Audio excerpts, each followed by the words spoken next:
Continuamos conversando con el general José Miguel Soto Jiménez en su calidad de escritor, historiador, donde en esta ocasión estamos conversando, escuchando su relato sobre el libro nuevo de él como escritor, como historiador, Los que mataron el miedo.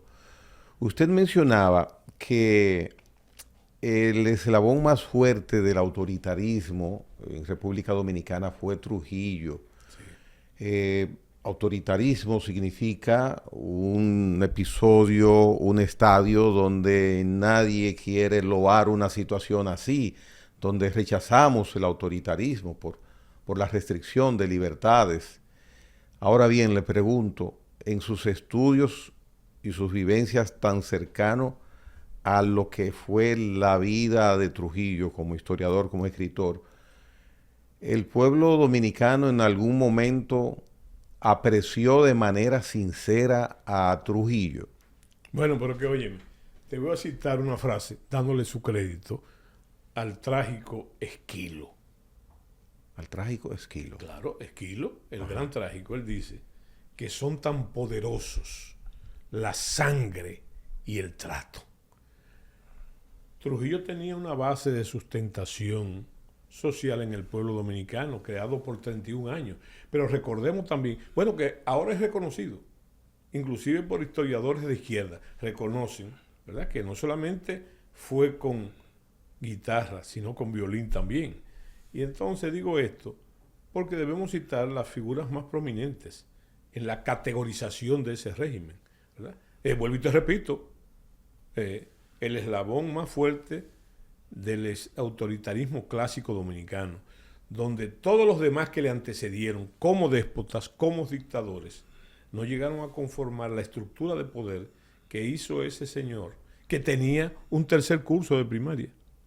¿No? Entonces, fíjate, ¿cómo tú cierras los ojos y dices que Trujillo no existió tras 31 años? Y tú sabes en los lazos del paternalismo y del clientelismo lo que eso significa, además con una maquinaria.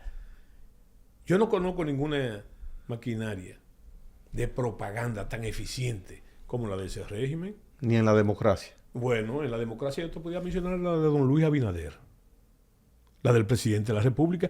Fíjate una cosa, cuando el presidente inició su gobierno, él prohibió que las oficinas públicas se reprodujeran su retrato, como era una costumbre que venía precisamente del trujillismo. Yo pensé que estamos arribando a esa tesis de volver a matar a Trujillo en el inconsciente colectivo del dominicano, en la funcionalidad del Estado, pero no es así, porque él lo eliminó de las embajadas y de las oficinas públicas, pero llenó el país de las mismas. Y de una propaganda persistente, pertinaz. Entonces fíjate que yo digo siempre que Trujillo sigue vivo en la funcionalidad del Estado dominicano. No solamente en esas facultades omnímodas y malas costumbres de los presidentes, en el culto a la personalidad, sino también en los ministros. Cada ministro presume de ser un trujillito y lo ejerce. ¿Y por qué emularlo? ¿Por qué emularlo? Ajá. Por los beneficios de 31 años del poder. ¿O tú crees que ejercer el poder en un país como este, o cualquier país, 31 años, tú no ves en eso y lo que lo produjo éxito? ¿Cómo se despoja un presidente de eso? No solamente de esos beneficios, ¿verdad? No me refiero solamente a los beneficios económicos, sino a lo de la vanidad, a lo del ego, a lo del ejercicio. El doctor Balaguer era un hombre sin propiedad privada. Alguien dijo una vez que si la cédula del doctor Balaguer en ocupación debe decir presidente. A Balaguer ¿qué satisfacía a Balaguer? El uso del poder mismo. No importa lo que eso ratalara. Y fíjate la frase de Trujillo. Mira,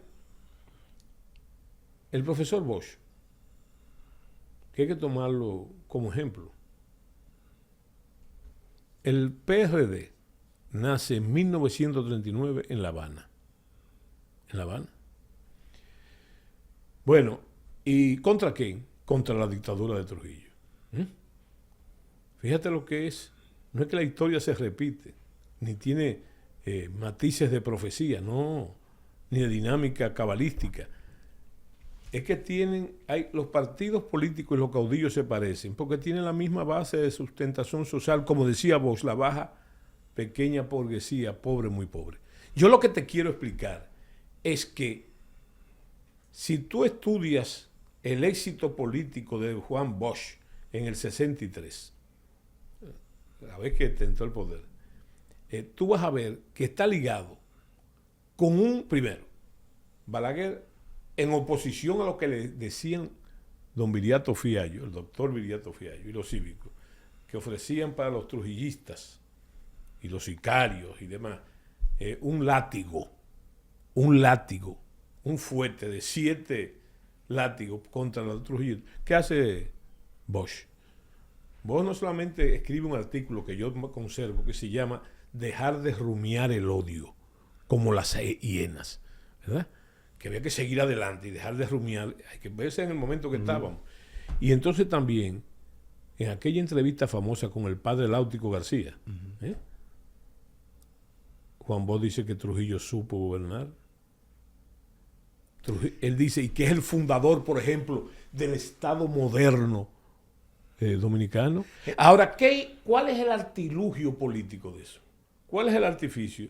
Lo que estamos discutiendo tú y yo, que el país en una gran parte, por las razones que usted fuera, patrimonialismo, neopatrimonialismo, lo que usted quiera decirle, en términos académicos, había gran parte todavía en ese momento, en el 63, ¿verdad? Muchos trujillistas en el país, todavía muchos trujillistas. Entonces, ¿qué quiere decir eso? Fíjate los resultados. ¿Qué quiere decir eso? Que los trujillistas votaron por Juan Bosch. No es quitándole mérito a su partido, ¿verdad? Pero lo que Balaguer llamaba la mayoría silente, la que no se expresa por la... Prácticamente, votaron por Bosch.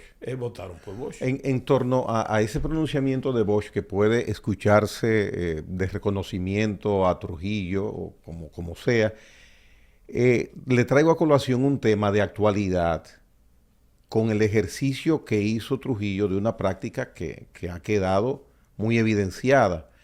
En el aspecto de la migración ilegal, Trujillo tuvo algún tipo de política específica. ¿Fue eficiente en ese sentido o era un reaccionar militar ante unos, entre comillas, intrusos? No, totalmente.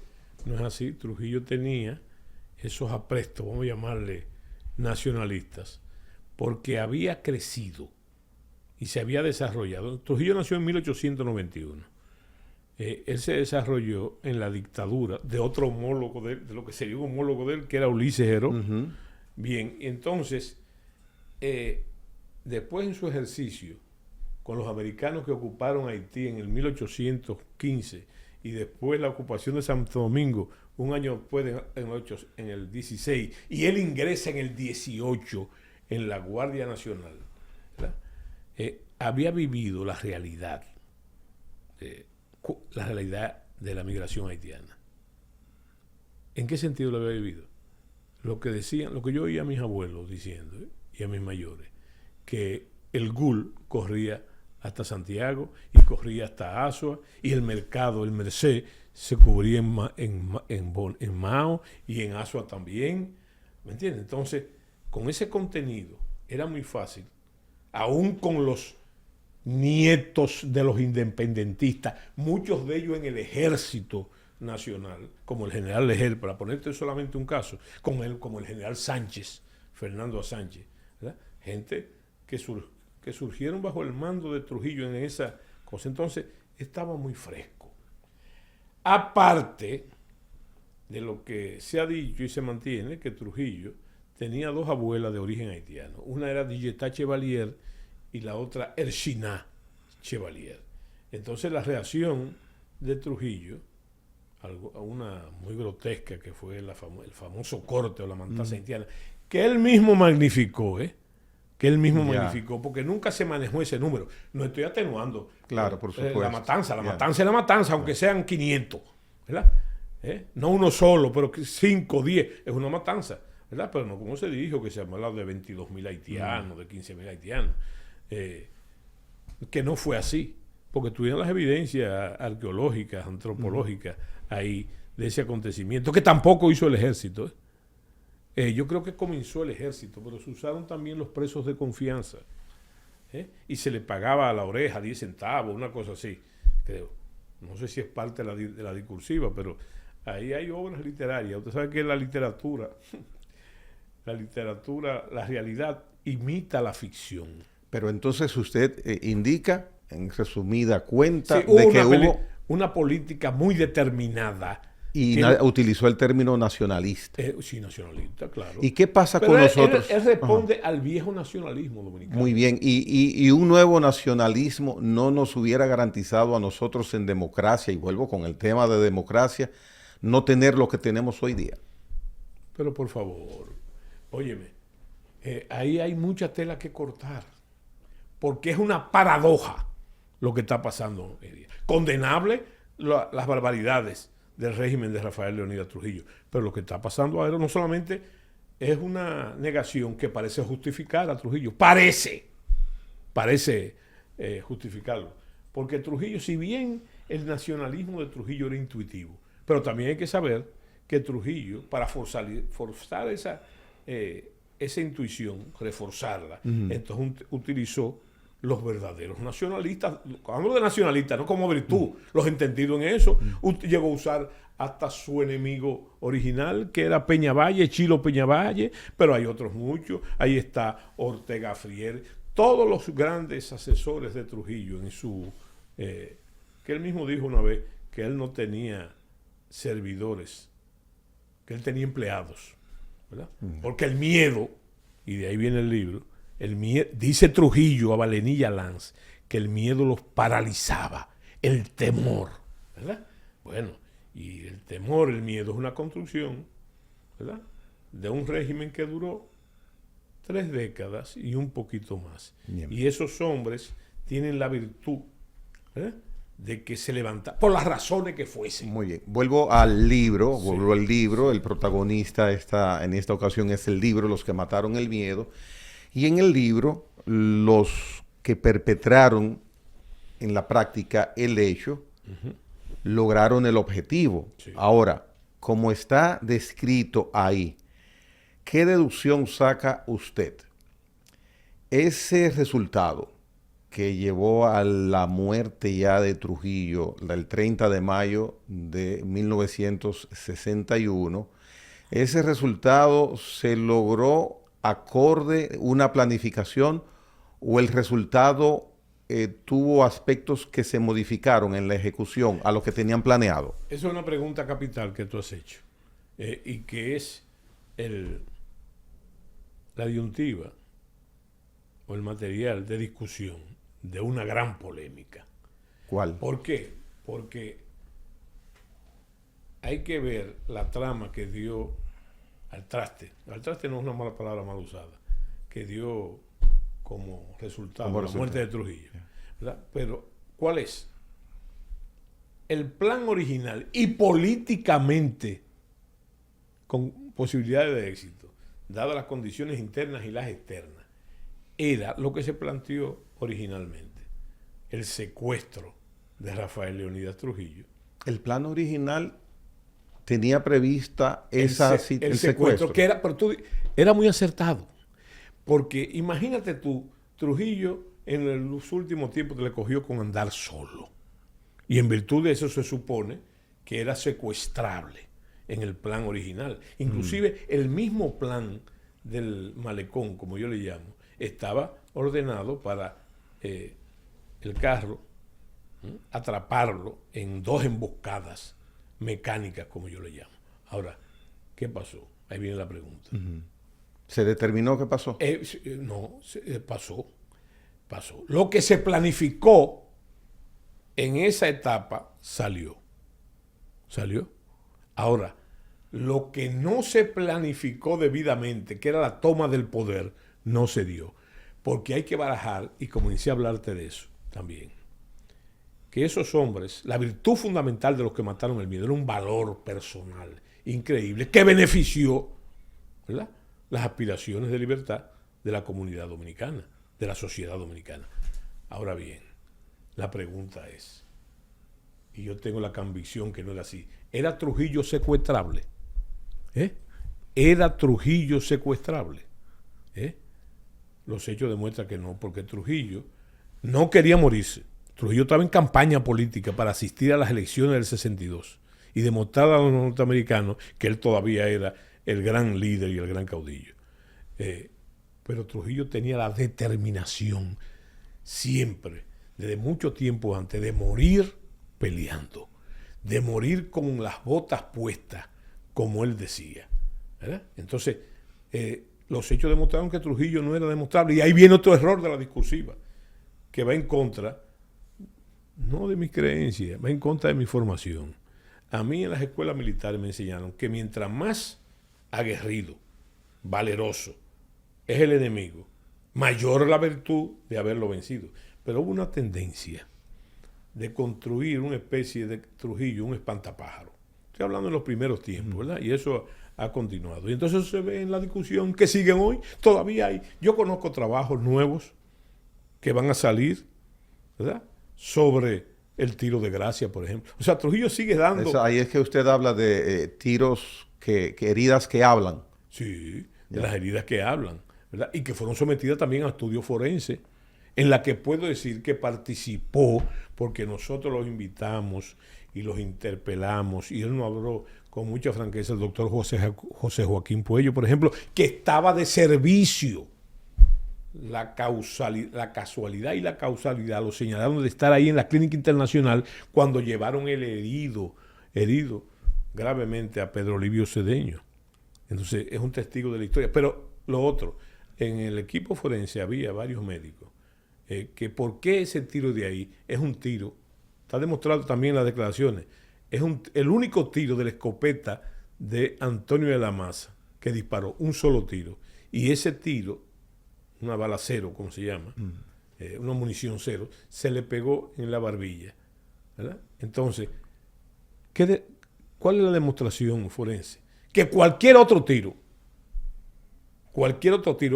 en ese maxilar, creo que se llama, es el único hueso móvil de la cara.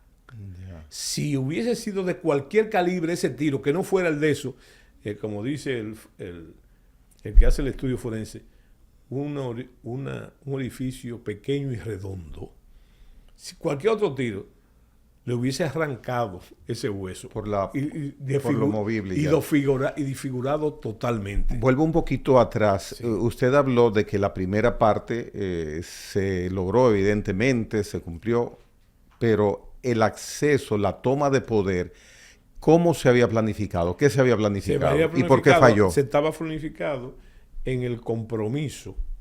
Yo creo que nunca él mismo, ese autor, creyó que eso podía pasar, del ministro de las Fuerzas Armadas, que era el secretario Pupo Román, que intentó, que en beneficio de Pupo Román lo intentó, pero se encontró con una roca en el buen sentido de la palabra, que se llamó Joaquín Balaguer, porque él citó a Balaguer donde estaba la secretaría, a la comandancia del ejército, que estaba ahí donde está la Marina de Guerra hoy día, la Armada.